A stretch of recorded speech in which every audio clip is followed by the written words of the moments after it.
So, let me just start by asking how you got into being a clinical psychologist in the beginning. What brought you into it? What drove you to it?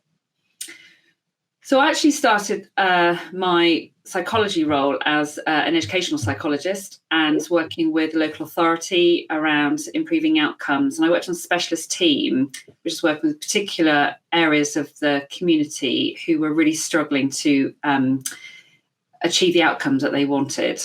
And there were lots and lots, as there always is, lots and lots of services going in and support, kind of doing the same thing, having the same approach as always existed to try and improve outcomes. And luckily enough, I was in a team that was given a kind of blank canvas, and I was able to step back and look at the problem, look at the whole, and realise that actually everyone was focusing on kind of the outcomes and pushing for better results, but actually no one was looking at what was going in.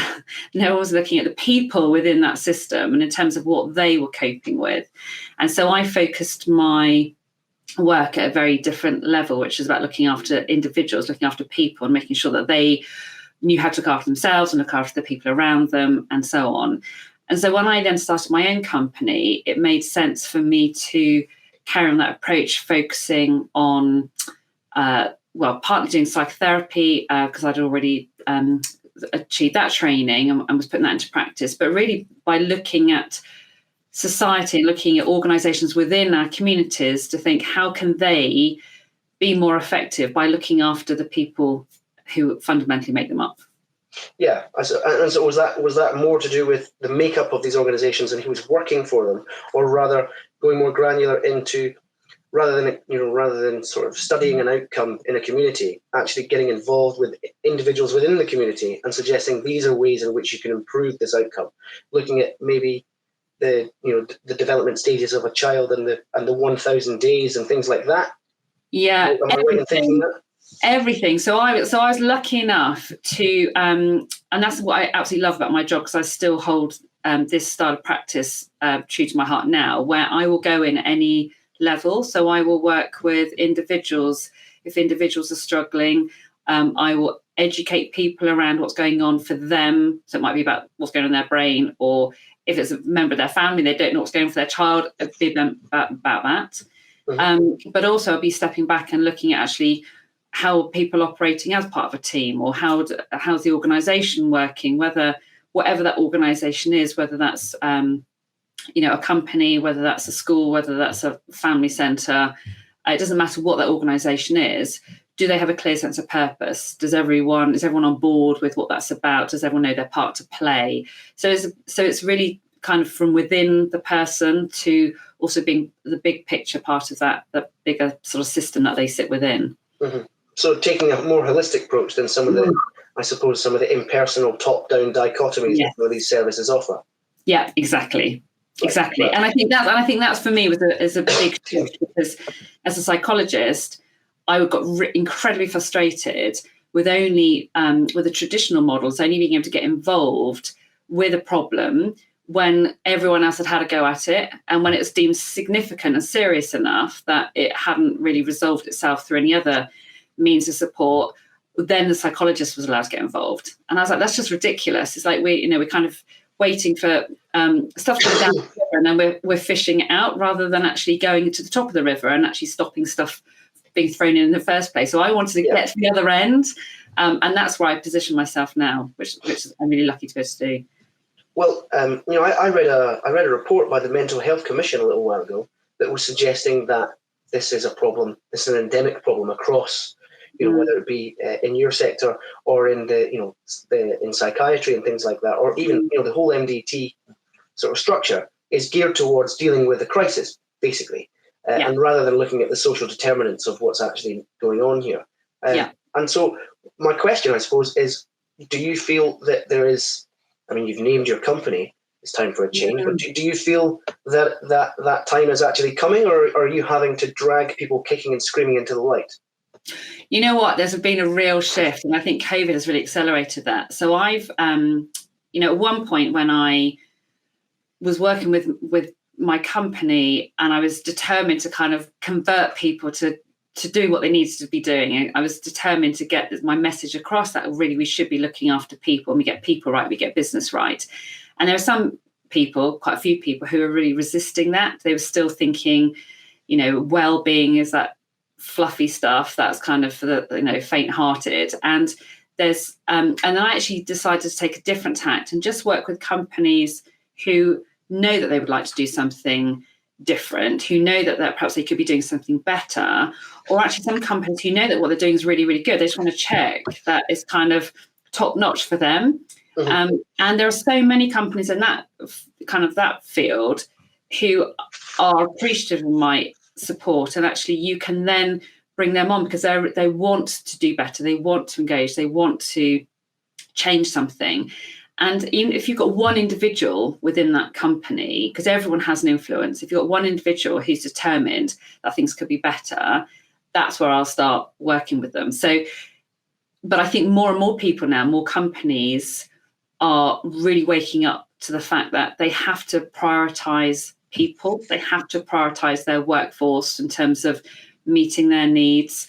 And if they're not, people are walking. And that's why we're seeing such issues around there being so many vacancies and so many people are resigning and demanding better things. So it's no longer about employees being satisfied at work or even engaged. It's about actually they're getting the right experience, because if they don't, they're not going to stick around. Yeah, and I think that's where that's where the Great Resignation comes into play. I suppose.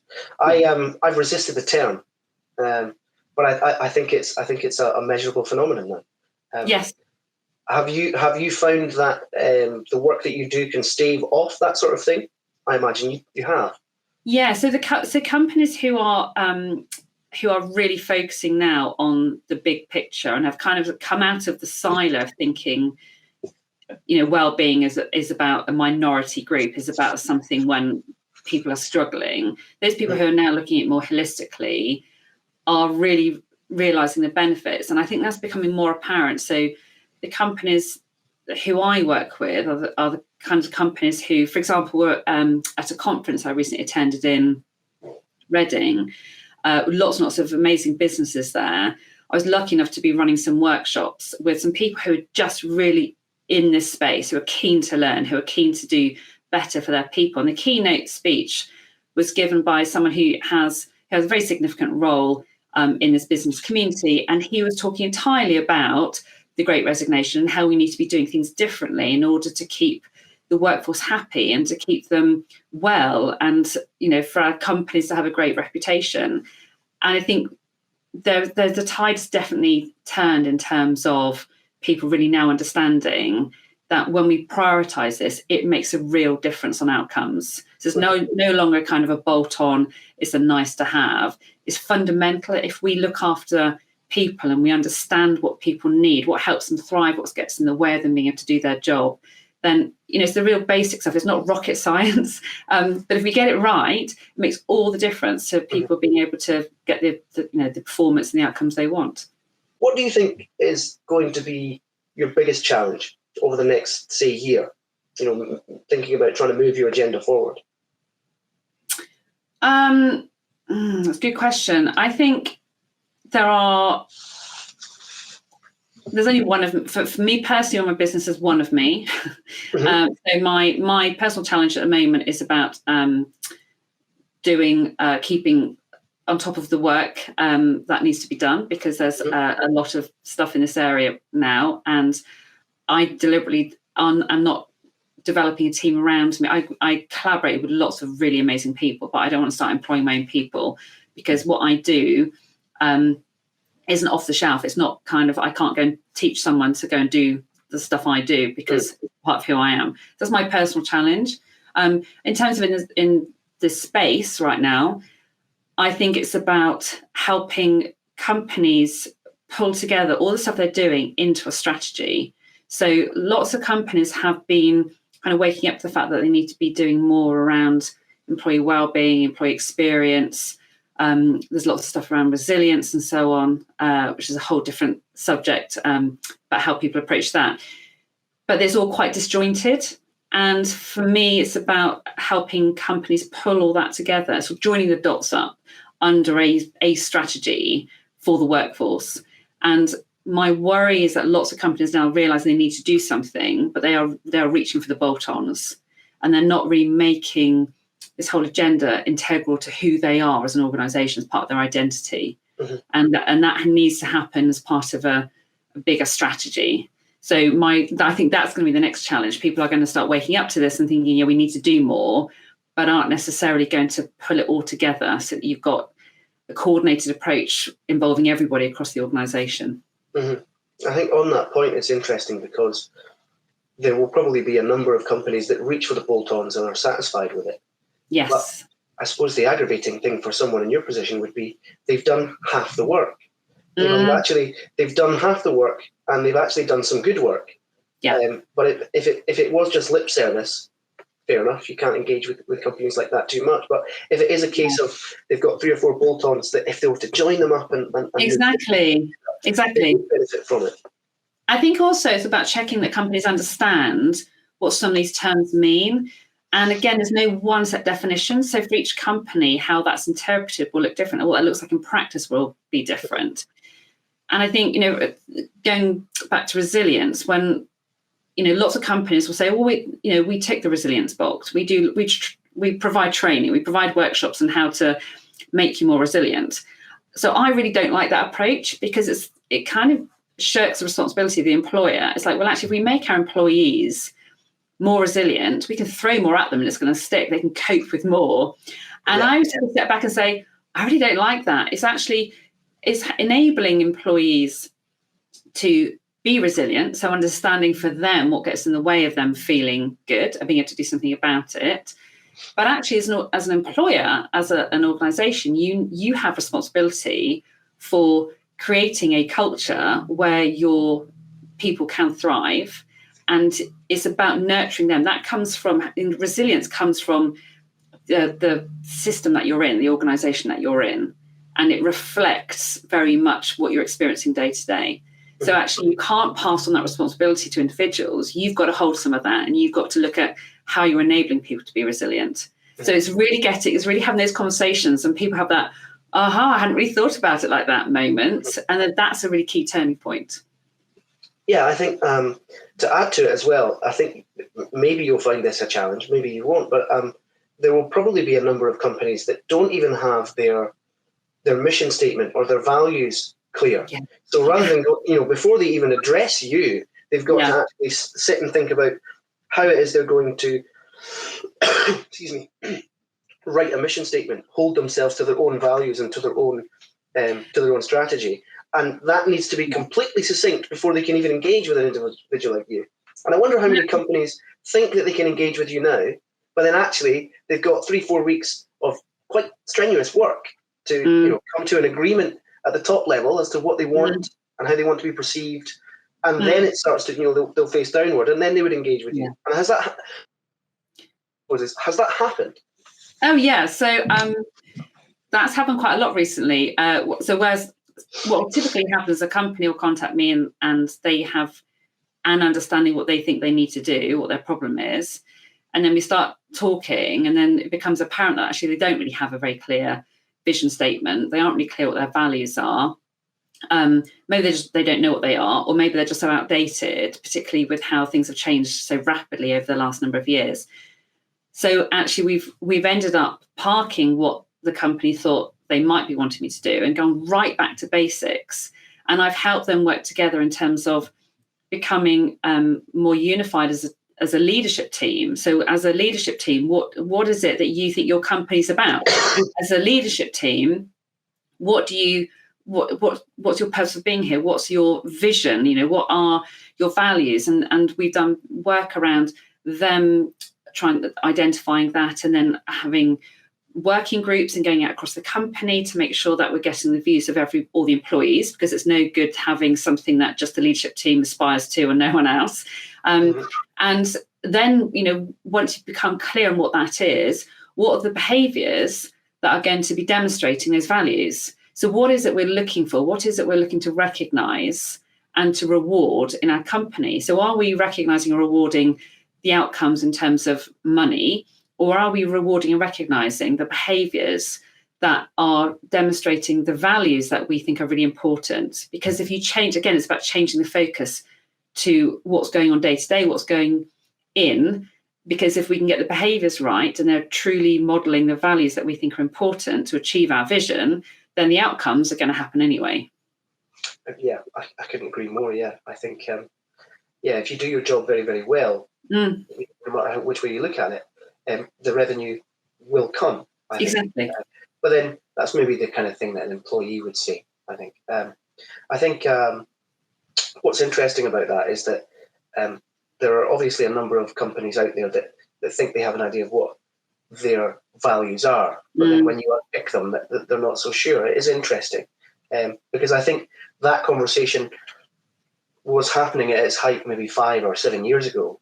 And a lot of companies took it on board, and it was a bolt-on type thing. And I suppose the requirement for you is that you need to go back and check that whole conversation wasn't bolted on, and then you can begin your work.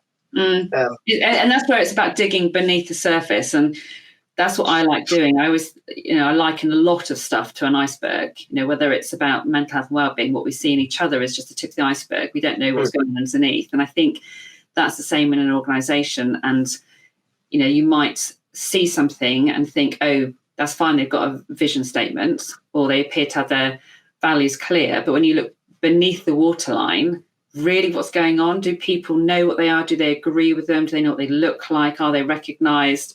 Do they make a difference? And unless we start asking those questions and digging beneath the waterline, then we'll have no idea. And most companies have been in a place where they are happy. They don't like this. So we don't tick the boxes. Of course, we've got this stuff for real, but actually they don't check it out in terms of what difference it's actually making, whether it's making any difference. Have you ever gone into a company that's asked for help and had to say, look, I've got nothing to add.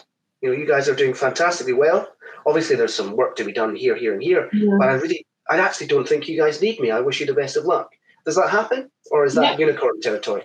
No, I could think of a company quite recently who they were a company who asked me to go in to say, we think we're doing amazing things here, and we just want to check out that we aren't missing anything. And having spoken to the MD and spoken to some of her leadership team and had a walk around speaking to some other people within the company and just had lots of conversations, then I haven't had to do anything. They have been so, we've had lots of really good conversations, which those in itself trigger me to think differently. She's modelling really good practice, and I love hearing about good practice, and I will use that as a good model to share with other companies. And for the MD, just having the conversations just makes her more aware of what she's doing, how she's doing, why it's working, what she can do more of. And it just, so I'm not doing any paid work there, but we regularly have conversations. She knows she can always reach out to me and say, I'm not sure about this, what about that, or this is what I'm up to. And I will contact her if I want some, models of a good practice that I can share with people. I'm on the Thames Valley Chamber of Commerce steering group for the Mental Wellbeing Charter, and we were putting together resources or case studies for a resource that was released last week. I went to this company because they're doing amazing things. And that's where it goes back to when companies really put this at the forefront of their agenda, it doesn't make just a difference to their bottom line. It doesn't make a difference just for their employees. It changes their reputation. They get talked about, they get highlighted as this is a great company to work for.